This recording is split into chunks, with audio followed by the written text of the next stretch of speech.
Hey, folks, back here with Shah again, and picking up on our last conversation, which I enjoyed very much. I've been looking forward to this one. We've been talking about marriage and marriage traditions historically, talking a lot about concepts like bride price and dowry. And I think as we examine these things, one of the things that occurs to me is that all of our traditions, except for the romantic tradition, which is sort of a different animal that comes in to, I think, turn over the apple cart for marriage. But other than the romantic tradition, there is something about perceived value playing a role here in all of these arrangements, whether it's bride price or dowry. I know later, and dowry was practiced even in the West up until like the early 20th century. They called it a marriage portion so that they didn't have to use the word dowry, but it was still the same thing, same tradition. But all of it was based on sort of what do you bring to the table. If you bring assets that are great or labor that's good, then that's recognized in the marital agreement. And so I wanted just to pick up on that theme now because it seems to me, Shah, that what we've lost, particularly in the West, is any notion of bringing value to the table other than what a man produces. That's exactly true. And just to your point about dowry being practiced up until relatively recently, dowry was formally outlawed in Greece in 1983. So that's really not that long ago. And in Cyprus, it was formally outlawed in 1991.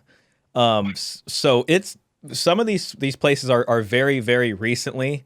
It effectively ends in like Britain, I think in like late 1800s. So they're kind of the first to start incorporating romantic love and all these kinds of things. Do you know what prompted I don't want to take you too Mhm. far down a side trip, but I'm wondering if you know what prompted them to criminalize dowry in places like Greece and Cyprus. Well, so I've been running up that, just going down that rabbit hole, and from what I can see, a lot of it. So in 1983, Greece outlaws dowry. In 1981, they joined the EU. So that's just 2 years before.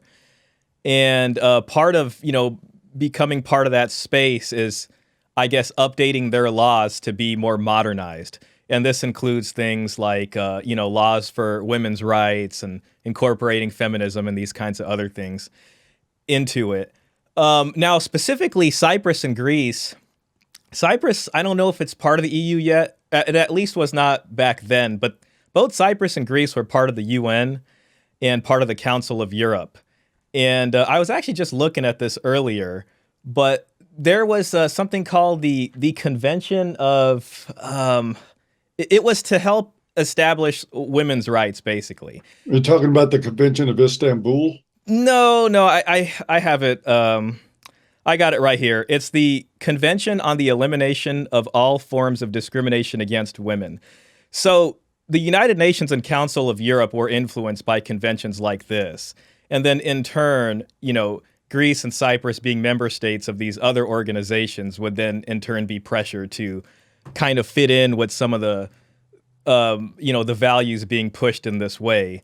And Greece has a lot of, you can say, incentive wanting to be part of the EU. And it's kind of interesting. I was just looking at this. I can share my screen, but if you look at Greece's, because you remember Greece defaulted back Right. in like, I can't remember when it was, like 2010 or something like that. And in 1981, when it joined the EU, its balance sheet looked pretty good, you know. And then as it joins the EU, I think the way I'm seeing it, my perspective is that it's compelled by a lot of these greater, more, I don't know if you'd call them globalist, but just these larger multinational organizations You can that is, call them globalist, yeah. yeah, that's basically pushing these values onto them. But it's kind of a carrot stick approach, because there's economic incentives for them to be part of these larger groups. Unfortunately, I don't think anybody could have predicted what doing this would have caused down the line for these countries. So, uh, they have criminalized that, and I guess it's not in practice anymore. Practically speaking, for most places in the West, we don't have any more dowry or bride price. I know it still happens in Eastern countries quite a bit, Hmm. um, but we don't have it here, and I think that's largely attributable to the romantic model coming in mid 1800s thereabouts. Just about really started hitting its stride in changing marriage from a business arrangement between two families to a romantic arrangement between Hmm. a man and a woman. Yeah. Um, Oh, sorry to no, interrupt. no, go ahead. Well, so there's a paper. Actually, Peter Wright found this paper, and he provided it to me, and it was written in 1975, and it's called the function of the dowry, uh, the function of the dowry system in a rapidly modernizing society. So this is written in 1975, and in the paper, he discusses basically how the traditional dowry system is in Cyprus, and then he goes into how modernization changes things over there, and then he talks about romantic love's influence in them moving away. The younger generations basically moving away, because a lot of these younger generations start leaving the country to go get educated, in places like Britain and just other places in Europe that have already been exposed to, romantic love. So a lot of them come back in with these ideas, to do that. And modernization is incentivizing a lot of people to abandon their traditional ways of living, because instead they're wanting to pursue education, get jobs. The women are doing the same. So at the age where they would have gotten married, what happens is they end up, being away for college for 4 years, kind of being inundated with ideas of romantic love. And Well, plus they come back with pink hair and ideas of world communism. exactly. If you'd like, it's a few paragraphs, but I can read you the part of that paper that Sure. discusses romantic love. So I'll go Yeah. ahead and just share my screen here real quick. So you can see right here. Here is his process that he outlines is the step by step for how romantic love comes in. But what I'll do is I'll step it back a bit. However, beyond the various aspects of modernization which have been discussed, I believe that the major challenge to the dowry system in Cyprus is a mere byproduct of modernization, namely the concept of romantic love. The concept of romantic love is not necessarily a part of the modernization process, but it has developed in Cyprus as a challenge to the dowry system, as if it were.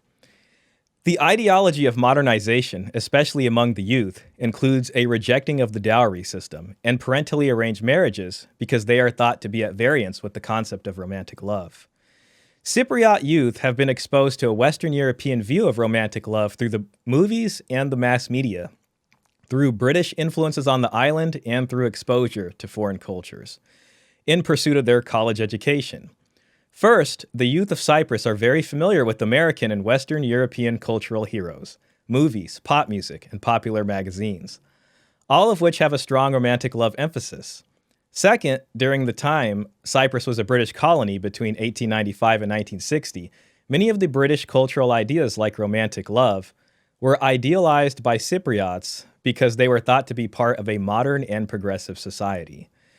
This is certainly not to say that Greeks have given up their Greek identity, far from it, but rather that they identified certain of their traditional customs as being at odds with the modernization, which they believed was good and perhaps inevitable.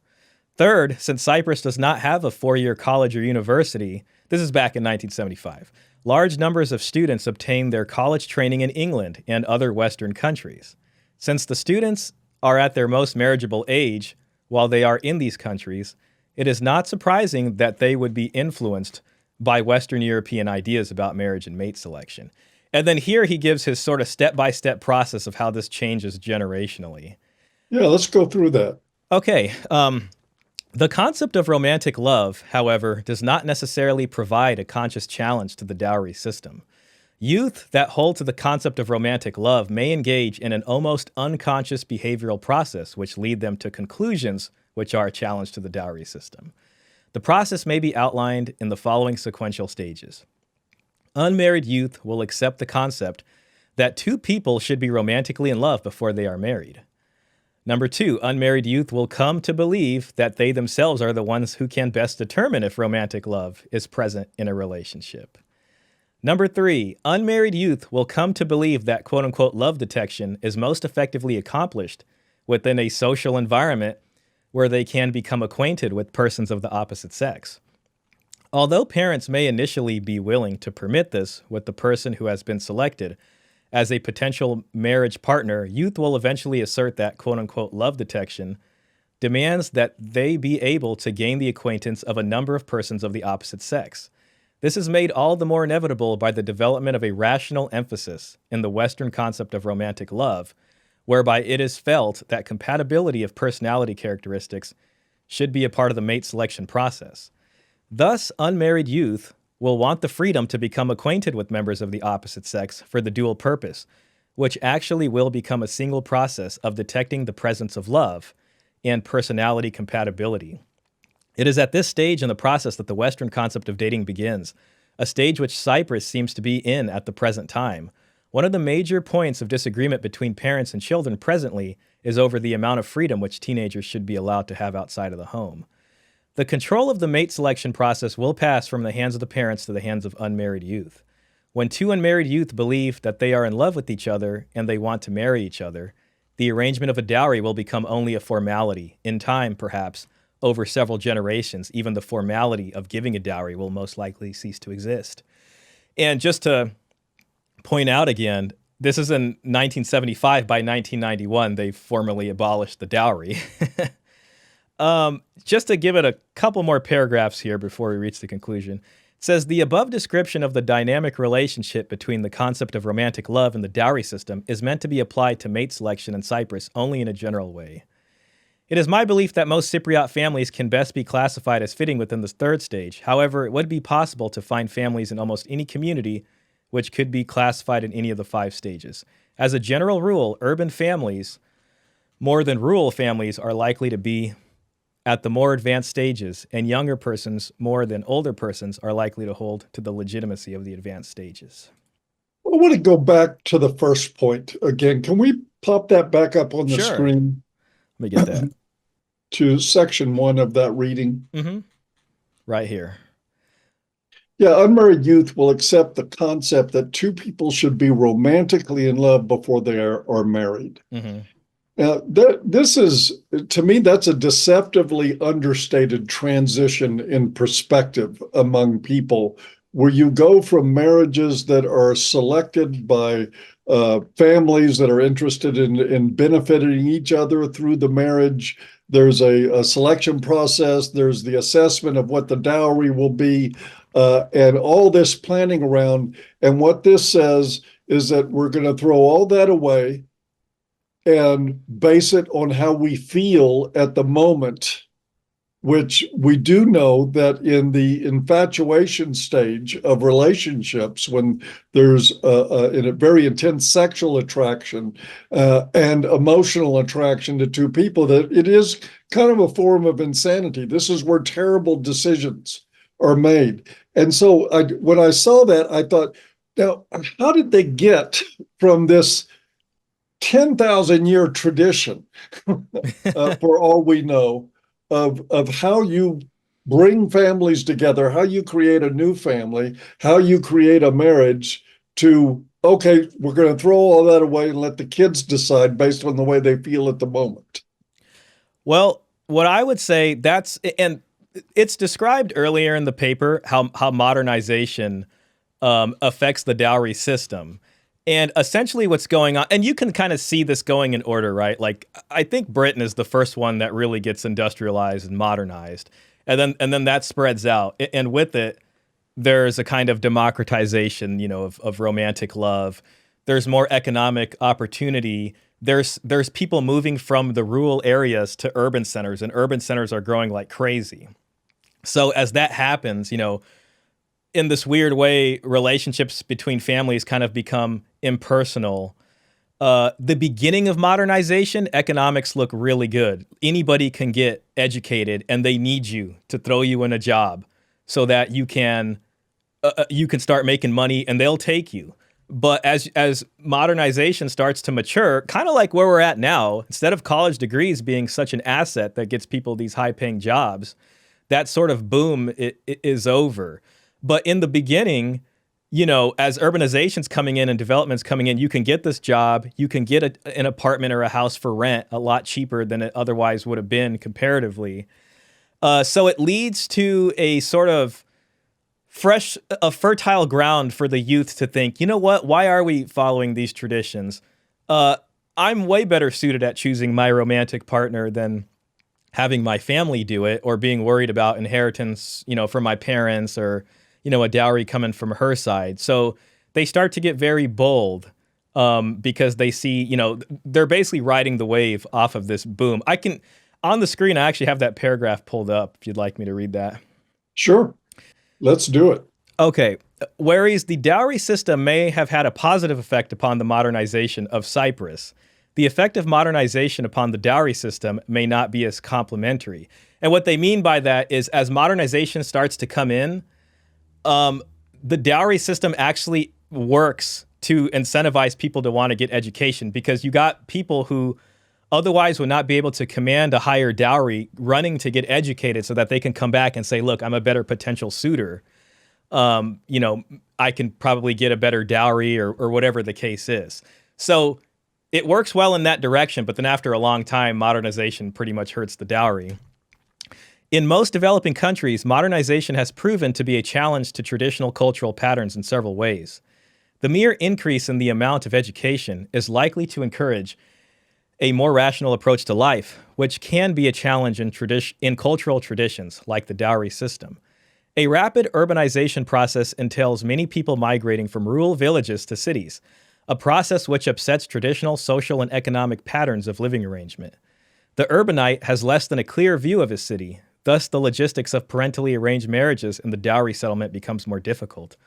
Modernization also had a way of opening up a society which may have previously been closed to social and economic mobility. Industrialization requires and makes available highly skilled jobs which offer economic rewards in the form of high salaries. Since the number of qualified persons to fill such jobs are usually few at the beginning of modernization, virtually any person, regardless of economic background, who is able to gain sufficient training or education can qualify for these positions. Cyprus today is in an open society where it is possible for a radical change in social status to occur within a person's lifetime. Cities contain both the new rich and the old rich, and political officials from traditionally influential families and political officials from the lowest of family backgrounds. The president of the country himself comes from a very poor rural family. Within such a situation, the formerly rather clear-cut guideline governing the size of a dowry which a male was worth becomes highly complicated and uncertain. The sum effect is likely to be a de-emphasis upon a formal dowry. As part of the modernization process in Cyprus, the building industry has made available large numbers of apartment complexes which make it possible for a newly married couple to set up a household without having to own their own home. The availability of apartments for young couples to rent has decreased the importance of one of the major functions which the dowry system previously performed. Okay, so we worked ourselves out of that system. Mm-hmm. We modernized our way into. Did this still doesn't seem to invite the romantic model? Is this just the circumstance of the time that the romantic model was the alternative to the old way, and that was the only thing available? Because it isn't exactly rational. Yeah, it's not. It's not. And well, it's interesting because so after he describes that, then he goes in to describe romantic love. And what they're doing originally is, as these jobs and other money-making opportunities are coming up, it's a rational decision to say, hey, let me leave, where I'm living here. I'm going to go to the big city or whatever, get a job, start making money. And they're thinking in their mind how their local marriage market looks like, whatever the dowries are, whatever the prospects are. So they start to do that, and then dowry prices may begin to rise. But as this trend continues, and especially as people leave to get a college education in different countries or even just in bigger cities, they start to be exposed to, these different media ideas of romantic love, especially if they left the country to go to Britain and these other places. And then as, money in the economy starts to grow and everybody's doing better, there's more places to live, it's easier to fall into that madness, so to speak, that sweet sugar that is romantic love. And essentially it's like, well, I can afford to do this. So then in a way it becomes, I guess you can say, less irrational, or it seems to be a decision to them that makes sense to make. Like, oh, we should do this. We can totally pay for it. There's less incentive against it, I guess. What's interesting, though, is that during the same period of time that romantic love was starting to disseminate within society and take over old traditions, during the same period of time, C.S. Lewis was writing about the influence of the romantic model of the church. And if you look at both phenomena, what happened to traditional marriage, what happened to the church, it's almost like romantic love is some sort of woke mind virus that crept in. Because Lewis wrote about the Christian love prescribed in the Bible was being replaced by romantic love, by the romantic ethos, and that it was corrupting the church.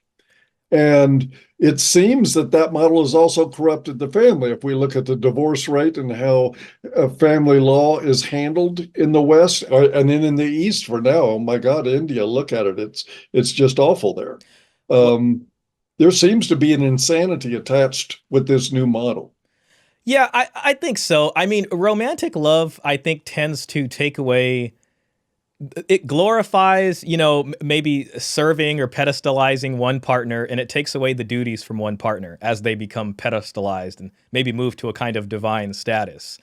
And instead of, good decision making, reigning, what happens is you have this kind of fairy tale sort of hero archetype trying to save the princess, and everybody's got to have their love story, and this person's an innocent person and they're so pure and you got to go and save them and do all this kind of thing. But it really is a kind of madness. And even this author in this paper, if you'd allow me to bring my screen back up, pretty much explains, how romantic love kind of leads to the only reason people are married. And then when that goes away, it's likely to lead to divorce. And then this is towards the end of what he's describing here. He says, one can only conjecture as to the possible effect which a decline in the dowry system will have on marriage, whereas a more individualistically oriented method of mate selection may make for more meaningful marriage relationships. Such an emphasis is also likely to increase the divorce rate. And we definitely see that in those places. I mean, so this is written in 75. Now we can kind of look at that stuff. The ideology behind the dowry system emphasizes marriage as a contractual agreement between two people and their families. The individualistic ideology behind romantic love and personal mate selection emphasizes the personal happiness of the two people involved in the marriage. This later emphasis demands more in the way of a giving and sharing of oneself, which is characteristic of an affectionate or companionship marriage relationship. Since personal happiness is held as a high value, if the husband and the wife no longer find affection and companionship from their marriage relationship, they most likely question the wisdom of attempting to continue in their marriage. With an individualistic emphasis in marriage, when affection is gone, the main reason for the marriage relationship disappears. So I think we can kind of look now in 2025 and see how that plays out. I mean, there's a lot of tropes, around the sort of she's not happy trope, where one partner just falls out of love, maybe around the 5 to 7 year mark. You're 2 kids in, and suddenly one person's not getting what they need from the relationship, or he's not trying hard enough, and he needs to be more romantic. And why don't you ever share your feelings more? And don't tell me date nights. Yes, yeah, exactly. Tell me how you feel. Let's set aside Thursdays. Exactly. And it, you see a lot of divorce. Now, there's a sort of other thing that creeps up alongside this. And as couples start to, do love detection, as this paper says, and starts to, use the romantic love model and gain in love marriages, I think what you do see, even in Greece itself, is I think you get the creation. It's the creation of a welfare state due to more kids being either born out of wedlock or more kids being born in a not they might be born within a marriage in the beginning, but when the parents get divorced, now they're in two separate households. So it's almost as bad, you know. Right. And what you see is people selecting for, you know, who their partners should be. That failing, so now you have kids kind of going, you know, dealing with this, or you have people in love and they're having kids before marriage. Now, what this does is it increases a number, and since there's no real family planning going on here, it increases the call and a need for a welfare state. Right. And we basically see this in Greece. If I could share my screen one more time, Sure. I would like to share with you just a brief thing here, and it's basically it's just about the origins of the Greek debt crisis. And you can see here, I won't read the whole thing, but it says when Greece became the 10th member of the European Union on January 1st, 1981, the country's economy and finances were in good shape. So, you know, it's in 1981, the dowry system isn't outlawed. Everything's good. There's family planning. People aren't big consumerists. They're doing good. You know, they got savings. The families probably have a nest egg. There's not really a need for that. But the situation deteriorated dramatically over the next 2 decades, fast due to fiscal profligacy, which is defined as wasteful and excessive expenditure. Here comes the consumerist, individualistic culture coming in. Caused deficits and debt levels to explode. Now, I want to read this part right here, which discusses, I think it's this part. So in October 1981, the Pan-Hellenic Socialist Movement, a party founded by Andreas Papandreou in 1974, came into power on a populist platform. Over the next 3 decades, PASOK alternated in power with the New Democracy Party that was founded in 1974. In a continuing bid to keep Greek voters happy, both parties lavished liberal welfare policies on their electorates, creating a bloated, inefficient, and protectionist economy. So, you know, I think the underwriting of that is as romantic love starts to take over, you start to see less family planning and bad decisions being made based off of romantic love and lust, and we're in love, we're going to be together forever. Pretty soon they're not living together anymore, and now you have kids born out of wedlock. They need the help. That's how it was in the U.S. You know, the welfare system expanded dramatically because of kids being born out of wedlock. And it also contributed so much, this model, to the destruction of marriage itself. If your bond with a human being is predicated on being in love, Mm-hmm. and then of course infatuation always ends, sometimes quickly, sometimes very slowly, but it always ends. And then you find that you're out of love. Then it would seem logical, even at that point, that the solution to that problem is to find somebody else to be in love with. Yeah, you're going to repeat. You're looking for your love story again. You're going to repeat doing this, and this is how you get people in and out of relationships, and they keep failing. That's something we see today a lot of, and it just compounds this issue of the need for either government help or whatever it is. And you can see now that as the family system has been weakened, which was heavily rooted in marriage transactions and dowry and this kind of family planning, there has now been a transfer onto being dependent on the state.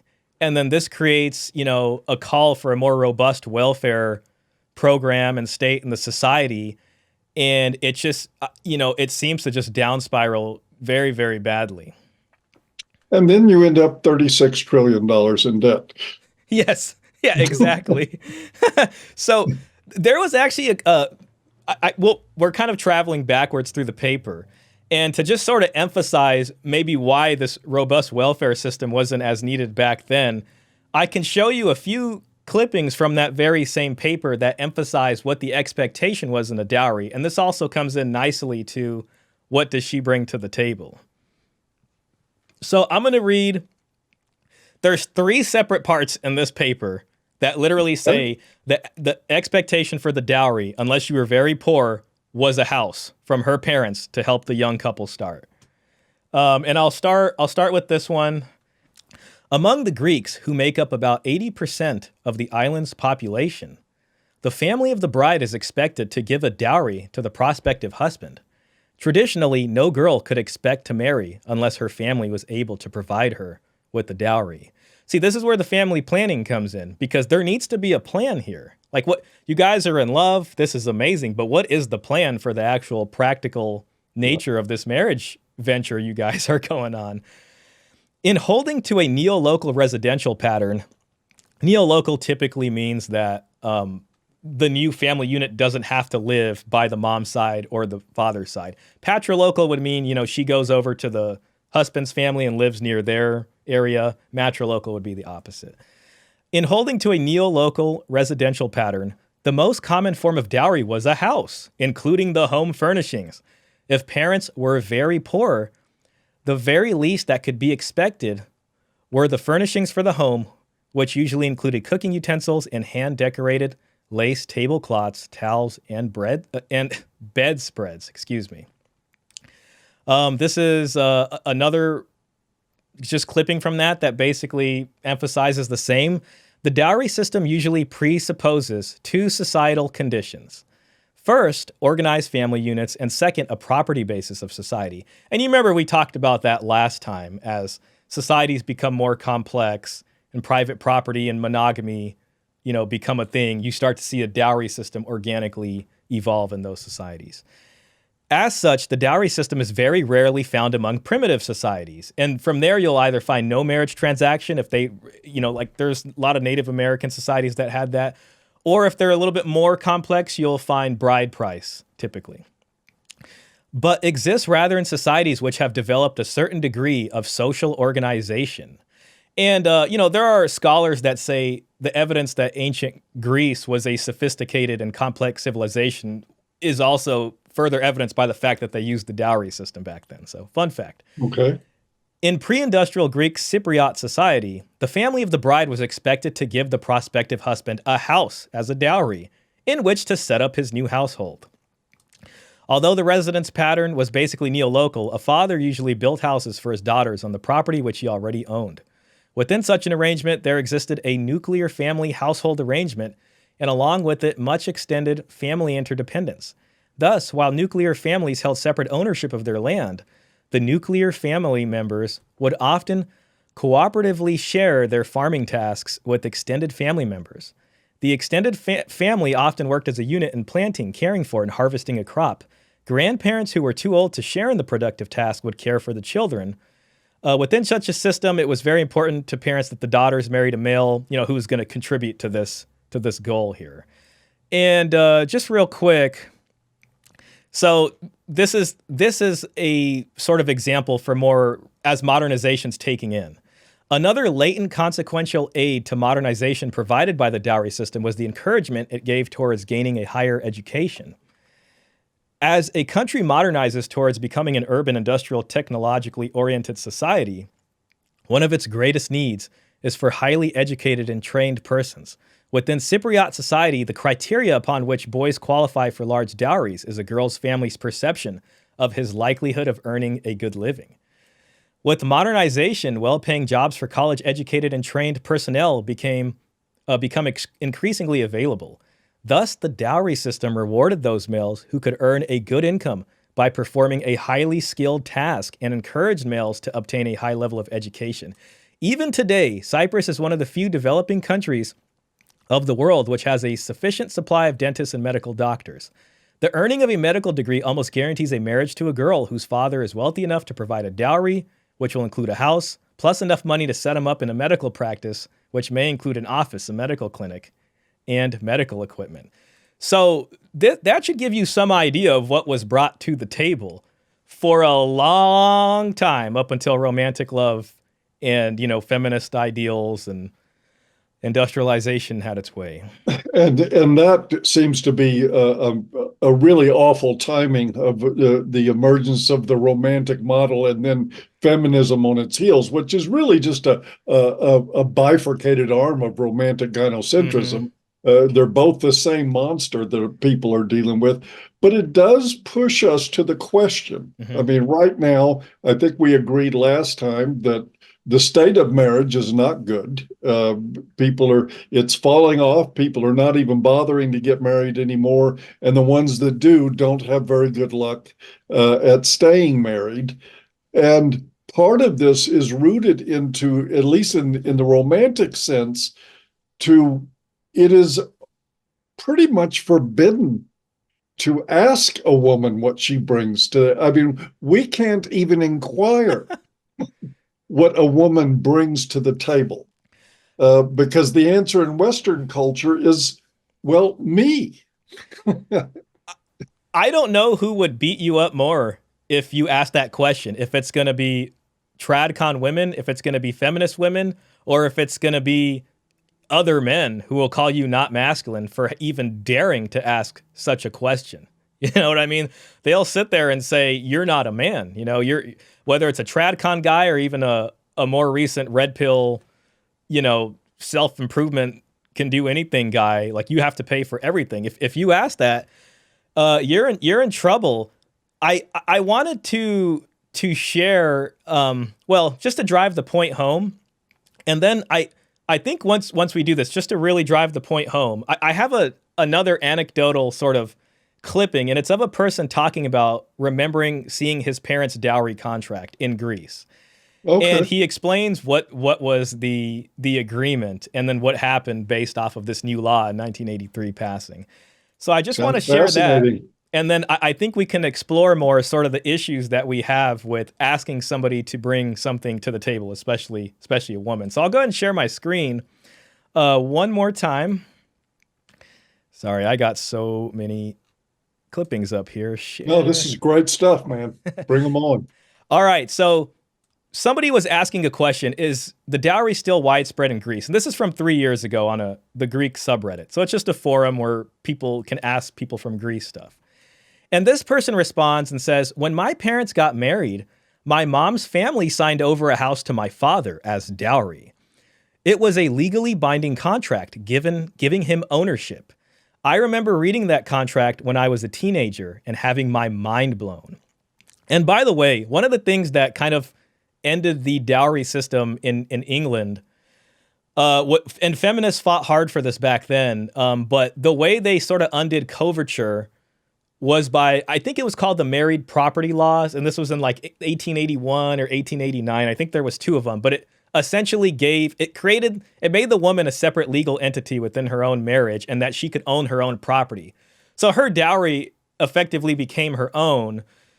One of the incentives for men to marry a woman with large dowry is that they have management of that fund. It's not technically theirs, but, you know, as the head of the household, you can use that to set up the household and to make certain decisions going forward. So once coverture was undone, especially pushed forth by feminists, it sort of ended it there in England. And feminists also pushed forth a lot of the push to get dowry out of these places, because what they'll do is they'll have studies and say, oh, it really hits the emotions. You know, it increases female infanticide, or there's violence against women with all this kind of stuff. And in my opinion, I think, you know, a lot of people are practicing this, and it's something I think they use to really pull out a key part of marriage to then bring the whole thing down. So just moving forward here, apologize for that aside. That's all right. Since the early 80s, by law, all dowry has been abolished and returned to the women. It means the same house now belongs to my mother. There was never a fixed amount. Each family offered what they could, which means girls from poor families had a hard time because they brought less to the table, so to speak. Some common parts of a dowry besides property and money were linens, crystals, cutlery, even furniture. Our neighbor's family sold some land and got furniture as dowry for one of the daughters, late 60s, early 70s. So this matches perfectly with what we're reading in that paper from 1975. I wanted to share just another comment. Somebody asked this person if their family was rich, because they're just like, no way. How are they doing a whole house? And I want to share this because I think it really emphasizes how hard families worked. So the person asked, was your family rich? like they just had a spare house lying around to give to the husband. See, this is inconceivable to most people. She says, nope, working class, worked for years to prepare the dowry for the girls. And this is even mentioned in the paper. When the daughter is born, the family is working hard and planning to save money for her marriage. And this can, this affects everything, and it is the very opposite of being a consumerist kind of person in a consumerist culture. The family has a goal. We're saving money. We want to make sure these marriages go well. And it creates community bond, because if we give a good dowry, then for my son, I can expect him, or I can at least, with some dignity, ask for the same amount of dowry for him, because this is what we put in the community, and it makes strong community connections that way.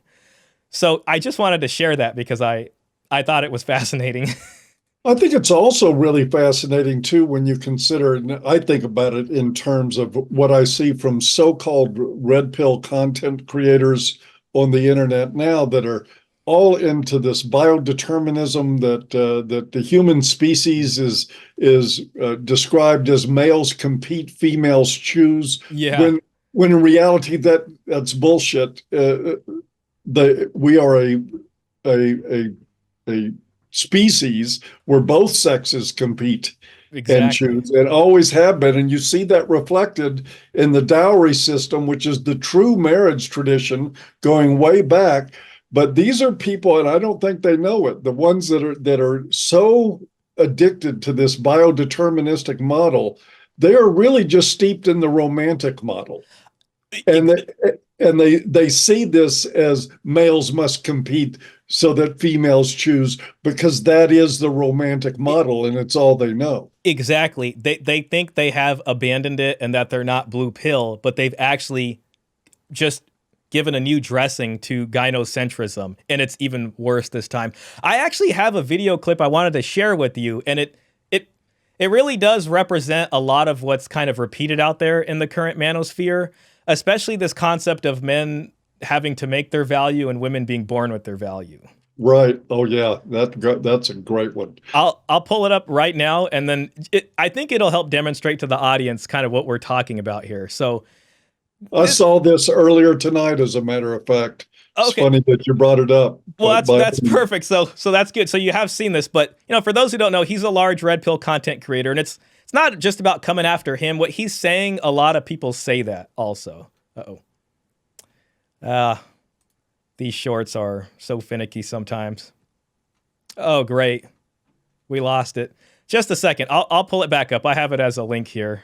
Yeah, I think it's we need to find this one and play it, because I think it is a major bone of contention of mine, but I think it's a badly needed part of the dialogue right now to help people understand even fundamentally the difference between blue pill thinking and red pill thinking.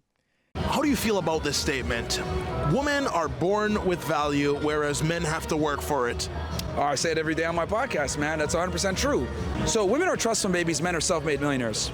When a man is born, he has no value. He's got to go and get it out the mud, right? And if he works his ass off, he ends up becoming that self-made millionaire. But with the women, once they turn 18, they have that access to that equity immediately, that $1 million. So if a woman gets to 30 years old plus and she hasn't found a man and cashed out with that $1 million, it's her fault because she's given the value up front. The problem with a lot of modern day women is they want to play the game. They want to go in a casino, they want to gamble, have fun, wait till the casino is going to close at 6 a.m., it's 5:55 a.m., and they don't have a guy yet and they haven't cashed out yet, and they're like, oh, what do I do? So what ends up happening is they have to consolidate on the best person in the casino. A lot of times it's not their first choice. So that's why you see a lot of these women walking around here where they're with a guy they don't really like that much, but he fulfills some of their check boxes. Divorce comes, or maybe they're catty to him, or they treat him like shit. And the problem is because women don't consolidate and find their best guy when they have the most value, when they're in their youth. They want to find a guy after they've done their career, after they've run around a cock carousel and been sluts, and then they're not able to find a guy, and they look at it like, oh my God, men are trash. No, you're trash because you didn't find the guy when you're at your highest value. That's the gist of it. And the thing that strikes me about this first and fundamentally is that this appears to be somebody to me that has no concept whatsoever of their own intrinsic value as a human being. That everything that he is describing in terms of value is actually value to women. Yes. Yes, exactly. It's another way of pedestalizing them. They use evolutionary psychology or biology to try to justify this. And then, furthermore, there's a lot of bad aspects and just bad results for men. It just further encourages this idea that men are disposable. And it just hurts men going further. It just pedestalizes women more.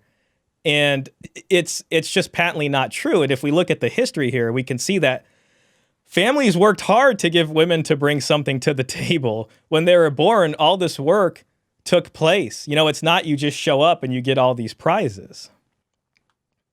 And I think we also have to qualify, these are the same people that appear to believe that marriage is described for the past 10,000 years by two people meeting and falling in love and building a life together and riding off into the sunset sort of deal. No understanding of actual marriage tradition, and I don't think a very solid understanding of what the romantic model has brought to us. It does bring us back to the question, the dilemma. We're talking about the question, what does she bring to the table in a society that doesn't want us to ask that question of women who don't have anything to bring to the table because they don't think they should have something to bring. How do we get out of this? Gosh, I know. And the first thing that comes to my mind is what would make a woman more mad at you, asking her for a prenup or asking her for a dowry? You know what I mean? It's one thing even if you ask for a prenup and if you just ask for protection.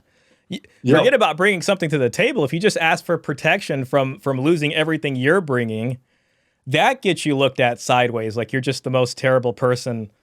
It'll get you shamed. Exactly. Masculine.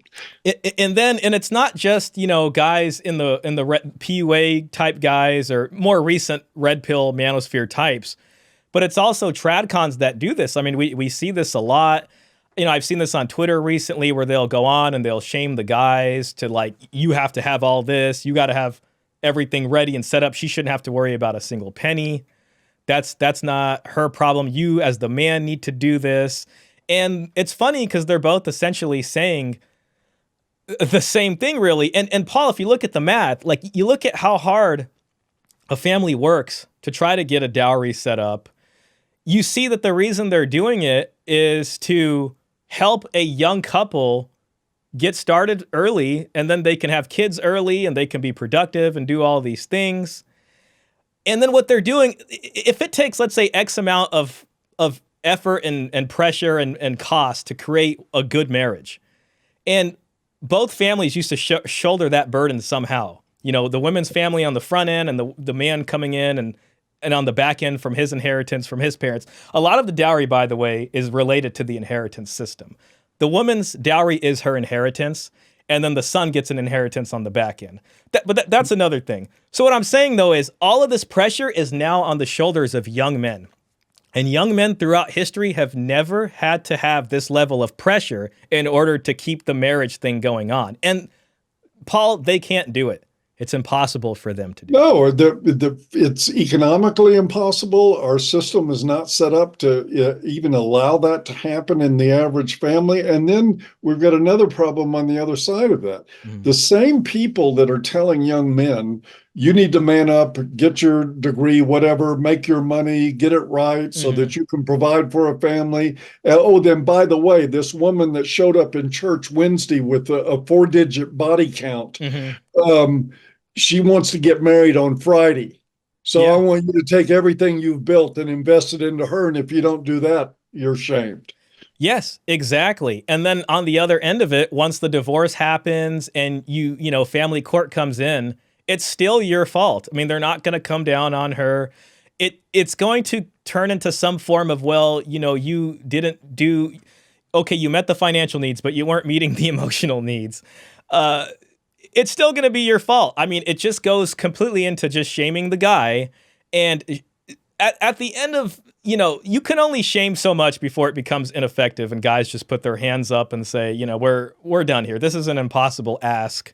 We know that romantic love emotionally seems to dry up in 5 to 7 years, but so what's this guy supposed to do? That romantic love seems to dry up precisely the same time that a male reaches peak income in Yes. his career on average. Exactly. It's just a It coincidence, just I'm it sure. just happens to be that way.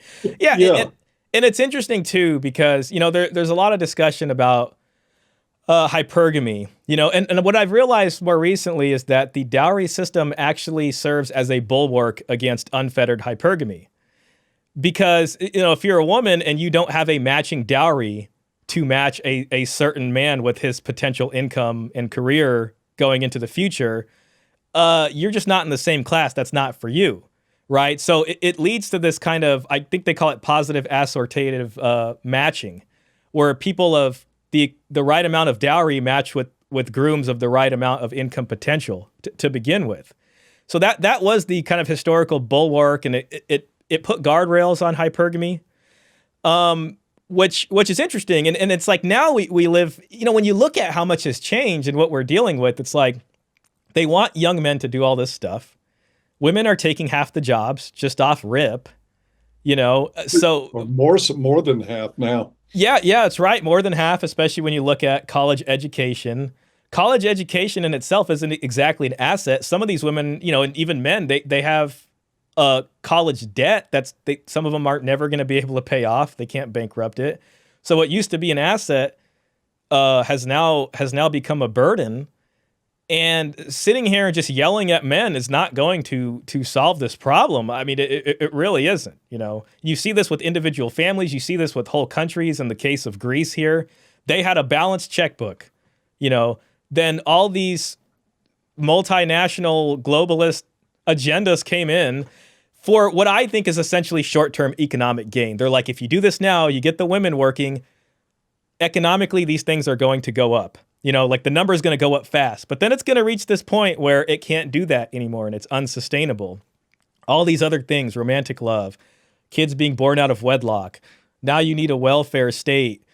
It's just we spend $421 billion annually on single mothers yes, in the United States of taxpayer money. yes, 421 billion. The Doge committee said they wanted to figure out a way to cut out 2 trillion a year out of the budget. Well, you got nearly 25% of that just with single mothers. Yeah, and what's terrible about it is, you have this. I mean, if you're going to talk about the United States, you have this welfare system, and then you have this brutal child support system, which they've crafted in such a way as to be completely disassociated from custody or anything to do with the relationship between a father and a child. And this just comes after fathers for further wealth transfer, frankly. And then when the father wants to see his kid, it's like, well, we the taxpayer is not going to help you. The taxpayer will help her get child support as fast as possible. The taxpayer does not care about you getting custody. When I used to work at child support, they would ask me, well, she's not letting me see the kid. What am I supposed to do? And all I could say was, well, you want to go across the street to the family law office, and I think they have a self-help sheet that, might be able to help you. I haven't even seen it myself. I think they have it. Good luck. There's nothing I can do, and you have to pay for that out of your pocket. It's not free. Yeah, there's no Title 4D money in exactly. So see your kids. So you just have this crazy just tornado of problems spiraling into each other. The kids are growing up without the father in their lives. There's no inheritance money to plan any of these things. It's What been a could disaster. go wrong with this? I can't imagine what could this ending badly. Exactly. And all that does is, this is why, I have a kind of feeling that there's just a greater and greater cohort of people that want the further expansion of the welfare state. But that's not sustainable. How long are you going to do that for before there's no money left? We're close to it now. Yeah. We're very close to it. Yeah. And then, so when I look at this and I think, we're flying into turbulence, who's going to survive this? I think families need to draw from this wisdom somehow and look at this and think, okay, how did families survive before there was all this economic boon? You know what I mean? It seems like we're going into a place where people are going to need to abandon consumerism, individualism, and at least have some plan for what they want to do. Now, there's all kinds of other issues associated with that. We still got, the culture of strong independent woman, boss babe, this people not wanting to stay together, and that's really where we're in a pickle here, Paul. Yeah, we've got the strong independent women who cannot be expected to show up as strong independent women to a marriage. They are more like dependents and beneficiaries showing up for the marriage, and you can't expect anything from them. And we can't even have a national discussion about not paying young women to make babies with criminals. It's like we can't even talk about that. As much as I appreciate what our current president is doing, going through and cutting this fat, there is this huge open sore on our society called single mothers. We can't even breathe a word of it. Yeah, we can't. And I mean, and what this really is demonstrating the romantic model, because what they're going to sell to you is that men need to do all this and women are just these, like, I don't know, they're just pure. They don't have a anything bad in them at all. And they're just trying to choose the best partner based off romantic love. But really what's going on is romantic love is this kind of intoxicant. You know what I mean? It really is a kind of madness or a sweet sugar. And this is what leads to women choosing the bad boy. Men have this too in the Madonna whore complex. They want the bad girl, and we have to, I think we got to own that for a whole lot of women, criminality and being dangerous is an intoxicant. Yes. For them. Yes, exactly. So that gets them going. And, I worked at the child support office. I have seen a number of these decisions being made, and, the baby isn't even more than 6 months and they're not together anymore. And she's in my office, and this guy, I mean, he's a bad boy. It's not like I can just go there and he's working his $90,000 a year job. All I can do is get an order. Right. And he doesn't have his passport and his license, but it's like getting blood out of a turnip. So then she needs welfare. You know what I mean? So this goes on over and over again. And it's interesting too, because some of the stated reasons for why they got rid of the dowry system is that, it put pressure on the woman's family, put too much pressure on the woman's family. But it's like, why shouldn't there be pressure on her side of this equation? Is that really crazy to say? You know what I mean? So, well, it's considered hateful to say. Any expectation of women in our society now, other than, it's you go girl or nothing, or keep your mouth shut. Yeah. And that is a problem that's not going away. It's not. I think this wisdom and remembering this past is valuable. And I think it's especially valuable in calling out tradcons. It's one thing, we live in an open, free, secular society. Fine. But when the people that are selling themselves as religious and traditional are the same people peddling this nonsense and won't even dare to, call out the other side for not having any expectations placed on them, these are the people that this needs to be pushed in front of their face, And then it's not even just the tradcons, frankly. It's the red pill types too, because what they'll do is come in and say, well, you're not masculine. You're childish if you don't want to provide this. You shouldn't even be talking. You know what I mean? But the fact is I can go throughout history, Paul, and bring up a number of masculine men from the West. I'm not talking about some faraway foreign place. I'm talking about Western history here. Right. Going all the way back through, United Christendom, going all the way to ancient Rome, going all the way to ancient Greece. We can find the most masculine guys, and they had a dowry. That was their expectation. That was part of their calculus. Were they not masculine? Of course they were. They were incredibly masculine, and the tradcons crowing so much about traditions and traditional marriage and romance, which is what they're really peddling underneath all that stuff. They are anything but masculine, in my opinion. But they're out there right now. Their bread and butter is shaming men for not falling in line with this insanity.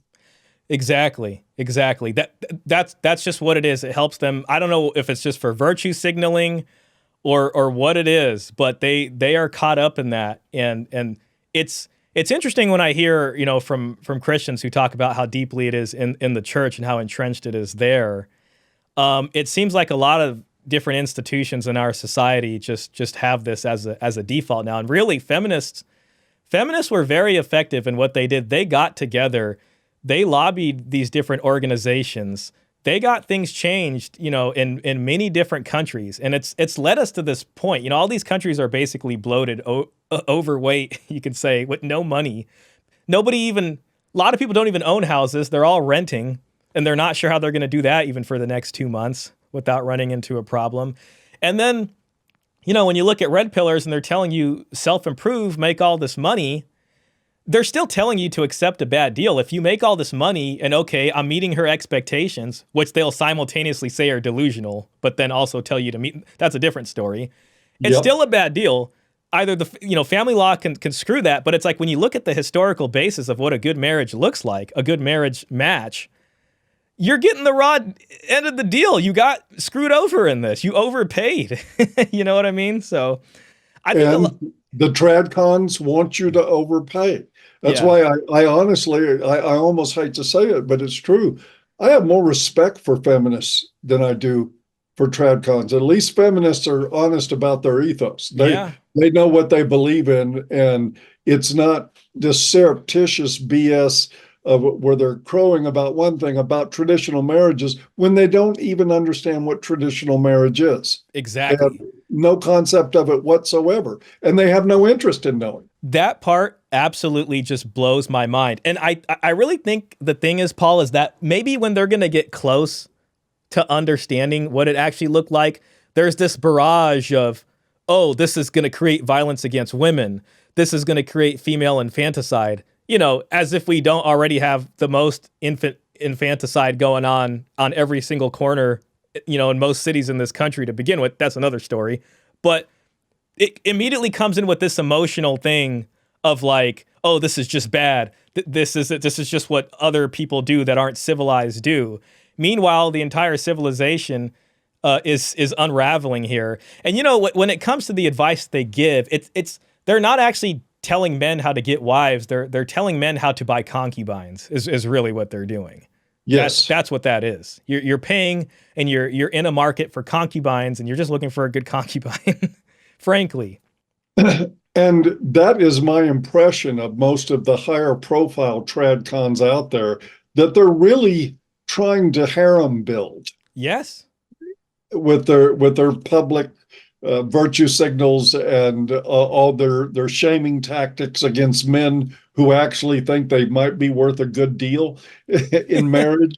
It's like, how dare you? And what kind of terrible human being are you? Just shut up and sacrifice and marry the hoe sometimes. Yeah. This is what we're getting.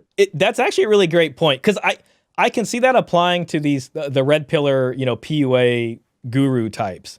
They're outwardly building this kind of harem, and they love flaunting that. But the tradcons, in a way, do the same. I actually really like that point there. And it's all about seeking validation and, having these women kind of agree with them or get the approval from them and these kinds of things. And what's interesting to me is that, tradcons are upset with these red pillars who are outwardly building the harems. And okay, I can understand, but what they'll do is they'll say red pillars are actually feminists. It's the same thing as feminists. But what they don't understand is they're just as feminist as the other guys. You know what I mean? Because their brand of traditionalism is essentially gynocentrism, which enables feminism to begin with. So it's like they point the finger at the red pillars. And I guess the craziest part is that they don't even understand how that same accusation applies to them. And, we see this a lot. I see it as a Christian in the modern church, where you have clergy that basically operate in the romantic model. They're out there pushing date nights and romantic unions and that sort of thing, and appealing to the women in the congregation. That's where the bread and butter is. And, it's been said over and over again that the safest thing any clergy can do from the pulpit is to bash men and elevate women. And that's exactly what they do. Yeah. That is the prescription. And they're harem building. It's not sexual, that what I'm talking about, but they end up with a bevy of women floating around their immediate space, controlling things everywhere with the men. And it's that power dynamic that I see going on in the church. I see it going on online, Hmm. and I see it in romantic marriages. Government and government too. Politicians wouldn't dare. I think it might have been you who said that, but that's the end of their career. The minute they try doing that, and it's probably the same in these other institutions as well. Oh, yeah, I'll give that to them. I mean, I think they're sellouts, but the truth is, if I were a politician and I said, we need to reform family law because of the bias against fathers and men, Mhm. no more political career. Yeah, exactly. It's done in 5 minutes. Yeah, just forget about it. All the big, whoever's donating to politicians, it's all gone. Not to mention the media will come after you like it's nobody's business. That's why I respect the guys specifically that discuss men's rights. It's one thing to be a pickup artist type. It's another thing, whatever. I get they all want to say they're representing men, but it's really men's rights activists who have been doing that for the longest time, and unfortunately with not the true appreciation that they deserve, especially nowadays. Well, and you know what? That's fine because I can promise you, MRAs didn't get into it for appreciation. If they did, they were certainly in the in the wrong line. Yeah. It wasn't happen. I do have to admit, it sort of irksome a little bit when I see people like Rollo out there calling himself the godfather of the red pill, which just like, come on, I got to do an eye roll so hard on that. I got to do a wind up for it. Yeah. It's a lot of those. It's a lot of those content creators who will kind of just unconsciously, instinctively, just go with this whole, women are born with their value, men have no value, and they'll use evolutionary psychology and biology. And like, listen, I get it. They've said some things that make sense, and I appreciate that. But what they're perpetuating is some kind of abomination that they want to call masculinity. Or however, and it's going to do nothing but just harm men. It's going to just push more men away. And you can't tell me to get my act together and go make $1 million and have a high opinion of myself and work out in the gym and get a totally bitchin' gym body. But at the same time, you're on your knees before women. You're really not worth anything. Exactly. Completely gynocentric. And there's a funny word from, there's a guy's channel I follow, his name's It's Complicated channel. And he's got an episode called Alpha Simps. And he's actually inspired by a lot of your work. But this episode's really funny because, he'll ask those kinds of questions like, who's more delusional, a woman for wanting a high value man or a man who thinks he's going to become one? If it's like top 1%. Or, like this whole question about men calling women delusional for wanting these things, but then simultaneously shaming men and saying, hey, you need to meet those same delusional standards. So I think some challenge and just calling out these things is in order, especially in this space, because it seems like it's only going to lead to disappointment. I tend to look at these things as a short-term versus long-term. Listen, self-improving and all this stuff, I don't think that's bad. I think self-improvement is good for everybody. But what they'll do is they'll say self-improvement is the kind of cure-all to all these things. And what it'll help you do is help you get with women and sleep with them and these kinds of things. Sure, but anything beyond that, it's not real. It's not going to help you do, So you have to leverage yourself at a certain point. And going throughout human history, our ancestors knew this, and they knew what kind of leveraging was involved. So they really had a system that made sense for this kind of thing. It's hard to compete with the other side of this. So there's a challenge in that. I mean, I got to hand it to the PUA's one thing. Selling getting laid to men is like not very hard. No. Yeah. Easy pitch. Oh, I'll get laid if I listen to you. Just whatever you want to say. They're going to get the audience for Yeah. that because the 90% of men out there who aren't Chads are sitting out there wishing they were, and they're very vulnerable to feeding in and buying into somebody who's telling them, I'm going to get you to that top 10%, and you're going to get all the tens and nines, beautiful women. Yeah, buy my course. Yours. And MRAs are saying, well, you're going to have to practice stoicism and maturity and value yourself more than you value whether she likes you.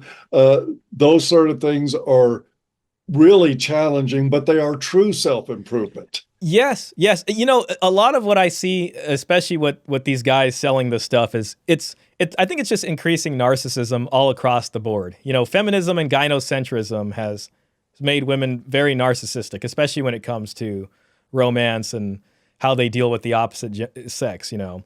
And the sort of red pill, I think, answer to that in a lot of ways is either mirroring this narcissism back to them, or becoming more narcissistic yourself. You know what I mean? Just passing the shit test, ignoring them, having more than one woman, don't reply to the text too fast. Whatever it happens to be, it's just we're seeing just this increase in narcissism on both sides in society.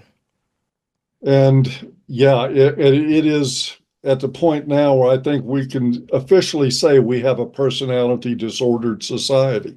Yeah. I know that borderline's on the rise, narcissism's on the rise, all the personality cluster B stuff is more and more prevalent in the society. As a matter of fact, we laud some of the virtues of that, especially with women. Yeah. It's like a good thing.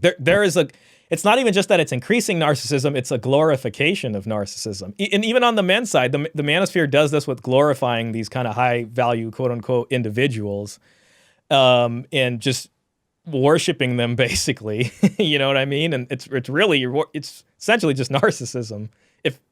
Yep. And so how we undig this hole, I'm not sure. I'm of the mind that I think that we're going to have to go through some incredibly hard times to end up moving toward a better place. Yes. Yeah, I agree with you there. You know, I think if I try to be optimistic, what I'd like to think is that, you know, okay, marriage isn't completely off the table.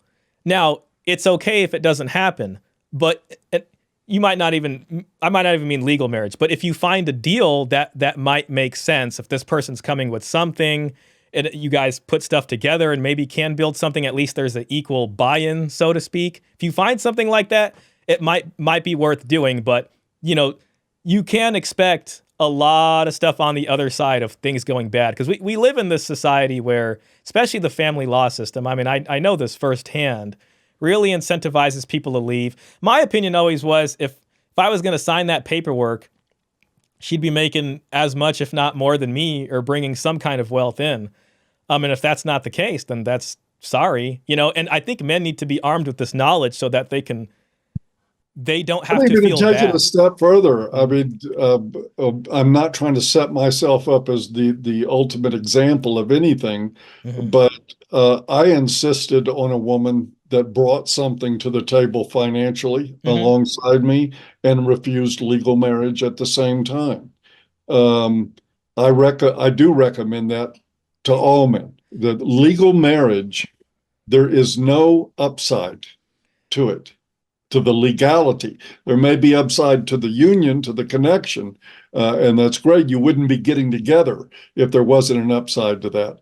But to the legal aspect of getting married, and this is where I think the churches have sold out to the state a long time ago. They abdicated their responsibilities where it came to marriage to the state and have just handed it over. And it's become an institution that destroys families and children.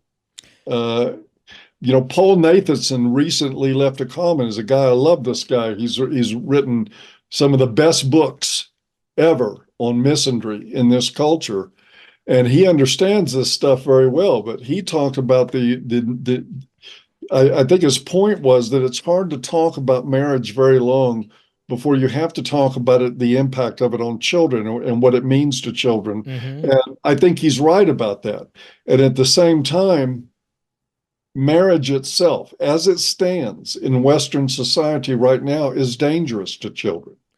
Yes, it is. I mean, the harm that comes to children from kind of watching this chaos that their parents are engaged in.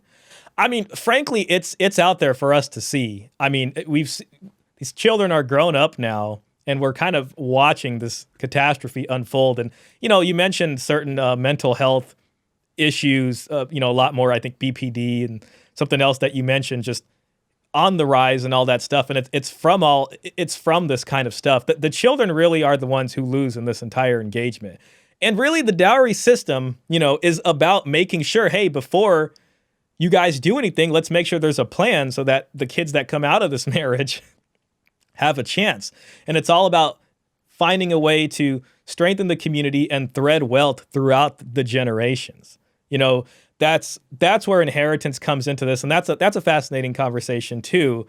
But because, they'll come like, how come the son inherits, but the woman doesn't? That's discrimination. But no, the woman is taking a large amount of the family's wealth in the form of her dowry. It's a pre-mortem inheritance. She's moving to, into the new household with that to set up the new household to give her children a better shot. And then the son on the back end, who has to take care of his parents in their old age, is then receiving the post-mortem inheritance. And sometimes that's less than the dowry value, depending on certain societies and with the marriage negotiations. Well, plus it's also, why do men inherit and not women? Is the same question. Why do men make more money than women? Because they have to. Yes. Because men have more responsibilities and more demands and more expectations on them for material provision than women ever have had. That's true. And the dowry helps a young man and this family get started.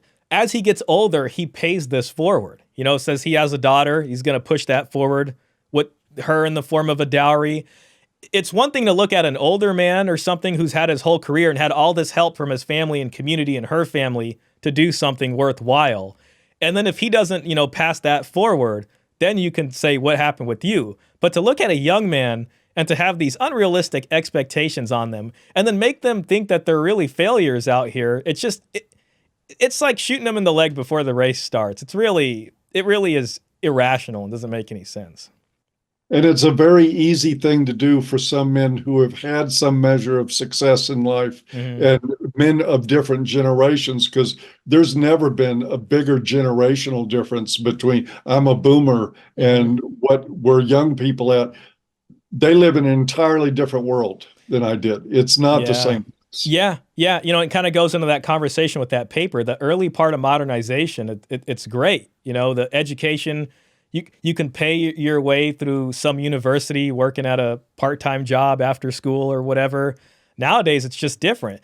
And, a lot of the stuff people complain about is housing costs, and people don't want to have kids because they can't afford a house. They can't figure it out. And a large part of, dowry, of course, just to go back to that, is making sure a household is set up for this new couple in order to give them the best shot. Another thing you'll hear women say too is just like, well, what about the labor in the house that we do, or the kids and all this stuff? And it just doesn't make any sense to me, because it's like you can have a woman here married to a bus driver, then you can have a woman over here married to, let's say, a superstar athlete or singer or just somebody who makes a lot of money, And what'll happen is a divorce will come, and then they'll say, well, okay, we want 50-50. And the woman who's married to the bus driver, if anything, did a lot more labor, quote unquote, than the one who has a maid servant at the house, you know what I mean? And who has a nanny and all these other things, who also gets this huge share at the end of it. And she walks away with half the lifestyle. And it just doesn't make sense. All of them are pretty much outputting the same economic value if you want to attach one to it. Well, and the men are doing different ones. The counting isn't fair either. I mean, Warren Farrell covered this in The Myth of Male Power, and there's research backing this up, that when you take into account the heavy lifting that men do around homes, the fact of working on cars, of cleaning gutters. Yeah, the faucet's leaking, the water heater's out, the they alternator do needs to be more changed. work at home. The than gutters women need to be cleaned.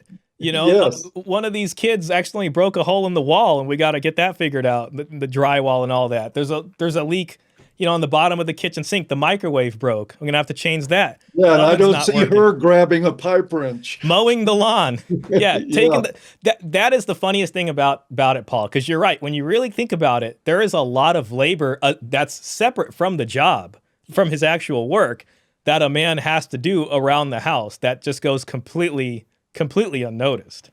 I mean, anybody who lives in a house. Not to mention the fact that he's 24/7 standby bodyguard for the entire family. Yeah. But of course, we won't count any of that. That's not near as hard as putting the DVD in the player for the kids to watch SpongeBob. Exactly, that too. And frankly, I think a lot of men put in a lot of time with the child care also. they are involved with the kids. And I mean, I don't know any guys that are like so crazy or whatever that they don't want to help out with these kinds of things. It's just really embellished, and I think is another form of gaslighting coming from the other side. Well, I can certainly put it this way. I've been in clinical practice for 40 years with men, and never had a man come to me because he was expected too much when it came to taking care of his kids. Yeah. Men always came to me because they were barred from seeing their kids because they were pushed out by the mother Yeah.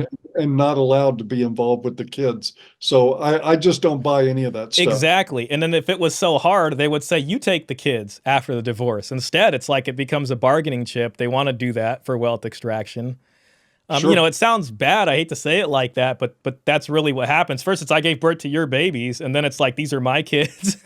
You know what I mean? It's a joint venture. Look what I did for you. Yeah, exactly. It is a joint partnership venture, whatever you want to call it. You know what I mean? And both people do their parts around the household, and so it just makes so much sense to me, Paul. Reading this stuff has really given me a new perspective that I really appreciate, so I've just wanted to share it. And I hope at the very least it gives men this ability to cast off some of the shame that's thrown on them.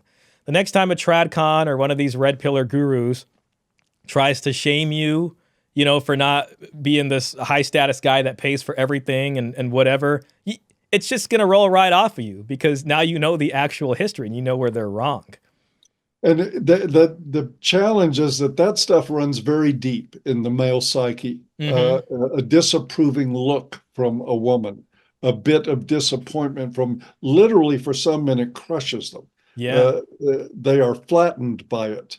And if I could pass anything along to any of the men out there is just what you were talking about, Shaw. Educate yourself out of this crazy, unnecessary shame. This stuff is just a sick part of society that gets passed around a whole lot, and you don't have to participate in the sickness by taking it on. If somebody shames you, keep your spine straight and handle it accordingly. You want to know something ironic? That's actually more masculine and manly than anything right there. I think so too. Absolutely. Yeah. Yes. If your every bit of well-being and peace of mind hinges on whether or not a woman approves of you, that's not very masculine, in my opinion. That would be another good topic of conversation, maybe for a later discussion, is what is masculinity? That'd be a tough question, but I think we'd have fun discussing it. I bet we could tackle it, and I think we should. Yeah, absolutely. Did you have anything else you wanted to cover tonight before we sign off? No, I think that's enough for tonight. That was pretty much everything I wanted to share. I will say I'll go in after this and maybe I can edit that clip nicely that I couldn't share the audio with, just for the sake of the viewers. Okay. Yeah, that'd be good. I'm sure they'll appreciate it.